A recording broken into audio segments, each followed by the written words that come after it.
पूरी दुनिया का ध्यान लगा रहा भारत के तेजस और राफेल एम पर। इधर भारत 5वीं या 6ठी छोड़ो 7वीं जनरेशन के योद्धा पर काम कर रहा। दुनिया को भारत का प्लान पता लगा तो महाशक्ति देश भी रह गए हैरान। 2024 में भारत वो काम कर देगा जिसमें अब तक बड़े बड़े देश भी हो रही है फेल। दोस्तों, भारत पिछले 10 सालों से सैन्य ताकत को लेकर इतना अधिक गंभीर हो गया है जितना पहले कभी नहीं रहा। भारत ऐसे ऐसे हथियारों पर काम कर रहा है जिसके बारे में वास्तव में भारत ने कभी सोचा ही नहीं था। खुद दुनिया के बड़े बड़े देश अमेरिका, रूस, चीन, ये सारे देश परेशान हो रहे हैं, हैरान हो रहे हैं कि किस तरह से भारत ऐसे हथियार बना रहा है, उनकी तकनीक वो कहां से ला रहा है। जिस एक क्रायोजेनिक इंजन की तकनीक रोककर अमेरिका द्वारा भारत को आगे बढ़ने से रोक दिया गया था, वो भारत आज किसी की रोके नहीं रुक रहा है। ना अमेरिका से, ना चीन से और ना ही किसी तीसरे देश से। भारत वास्तव में ऐसे ऐसे हथियारों पर काम कर रहा है और सफल भी हो रहा है जिन्हें बनाने में खुद अमेरिका मात खा चुका है। और ऐसे ही चलता रहा तो साल 2 साल में वो खबर भी आ ही जाएगी कि भविष्य के इन हथियारों के मामले में भारत अब टॉप पर पहुंच चुका है। दोस्तों, आज भारत का राफेल जो महज 4.5 जनरेशन का योद्धा है, जो चीन के 5वीं पीढ़ी के योद्धाओं को छका देता है।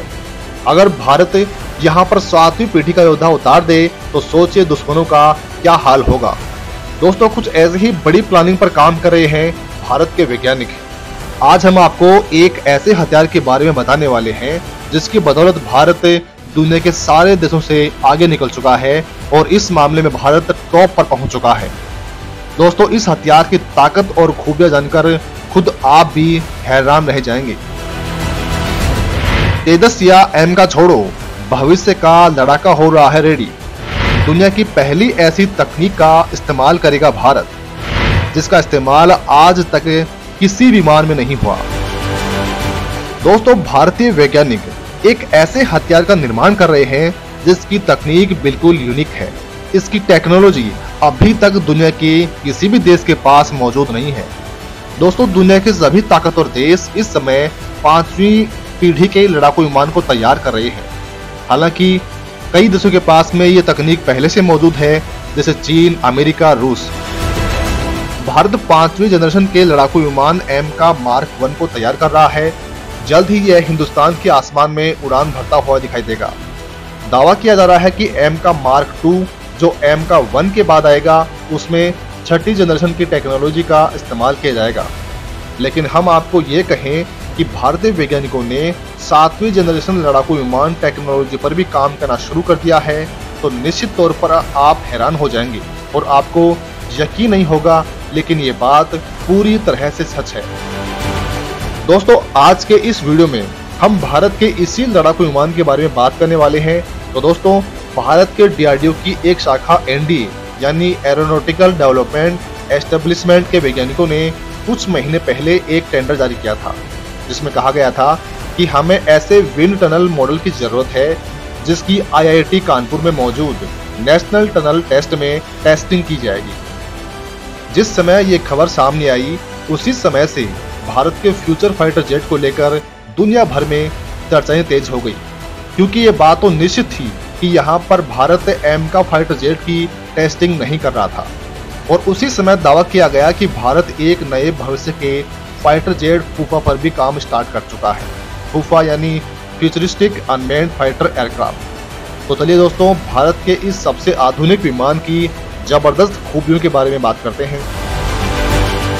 तो दोस्तों, दावा किया जा रहा है कि भारत द्वारा तैयार किया जा रहा ये फाइटर जेट पूरी तरह से 7वीं जनरेशन की एडवांस टेक्नोलॉजी से लैस होगा, जिसे किसी भी रडार सिस्टम से डिटेक्ट कर पाना नामुमकिन होगा। इस फाइटर जेट में ये ऑप्शन होगा कि आप चाहें तो इसे पायलट के बिना भी ड्रोन की तरह से इस्तेमाल कर सकते हैं और जरूरत पड़ने पर इसे पायलट के साथ इस्तेमाल भी कर सकते हैं। यानी आने वाले समय में ये फाइटर जेट एक एयरक्राफ्ट के लिए पायलट की जरूरतों को खत्म कर देगा। जिस तरह से ड्रोन को उड़ाने के लिए किसी पायलट की जरूरत नहीं पड़ती है, ठीक उसी तरह से इस एयरक्राफ्ट को उड़ाने के लिए किसी पायलट की जरूरत नहीं पड़ेगी। दावा तो यहाँ तक किया जा रहा है कि यह fighter jet self healing technology से लैस होने वाला है। दुनिया की पहली यूनिक तकनीक जिसका इस्तेमाल सबसे पहले भारत करेगा। दोस्तों, सेल्फ हीलिंग टेक्नोलॉजी एक ऐसी टेक्नोलॉजी है जिसे दुनिया के किसी भी लड़ाकू विमान में अब तक इस्तेमाल किया ही नहीं गया है।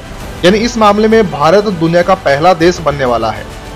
यहाँ तक कि अमेरिकी F-22 रैप्टर में भी ये टेक्नोलॉजी नहीं है। रिपोर्ट की माने तो DRDO इस तकनीक को तैयार कर रहा है जिसका इस्तेमाल इस फाइटर जेट में करने वाला है। दोस्तों, सेल्फ हीलिंग टेक्नोलॉजी को ऑटो रिपेयर टेक्नोलॉजी भी कहते हैं। अगर एयरक्राफ्ट युद्ध क्षेत्र में क्षतिग्रस्त हो जाए और उसके किसी पार्ट में कोई खराबी आ जाए, लड़ाई के दौरान छोटा मोटा डैमेज हो जाए, तो एयरक्राफ्ट सेल्फ हीलिंग टेक्नोलॉजी की मदद से उस डैमेज को खुद ही रिपेयर कर लेगा और एयरक्राफ्ट को सैन्य बेस पर वापस लौटने की जरूरत ही नहीं पड़ेगी। इसके अलावा यह भी कहा जा रहा है कि इस फाइटर जेट में मिसाइलों का इस्तेमाल नहीं किया जाएगा, बल्कि उनकी जगह पर लेजर हथियारों का इस्तेमाल किया जाएगा। क्योंकि मिसाइलों के साथ दिक्कत यह आएगी कि किसी भी लड़ाकू विमान में सीमित संख्या में मिसाइलें फिट हो सकती हैं। जैसे ही ये मिसाइलें खत्म होंगी, लड़ाकू विमान को मिसाइलों को लोड करवाने के लिए सैन्य बेस पर वापस लौटना पड़ेगा। लेकिन लेजर हथियारों के साथ ऐसी दिक्कत नहीं होती, क्योंकि लेजर हथियार बिजली से संचालित होते हैं। यानी लेजर हथियारों के माध्यम से कितने भी हमले कर सकते हैं और उनके साथ रीलोडिंग की प्रॉब्लम नहीं आने वाली। दोस्तों, दावा किया जा रहा है कि भारतीय वैज्ञानिकों का पूरा फोकस एमका मार्क 1 को तैयार करने पर है, क्योंकि भारत फाइटर जेट के निर्माण में अमेरिका, फ्रांस और चीन से अभी पीछे है। लेकिन भविष्य में भारत इस मामले में आगे हो सकता है और यही कारण है कि भारत ने एमका के साथ साथ इस फाइटर जेट पर भी काम करना शुरू कर दिया है। तो दोस्तों, इस वीडियो में फिलहाल के लिए बस इतना ही।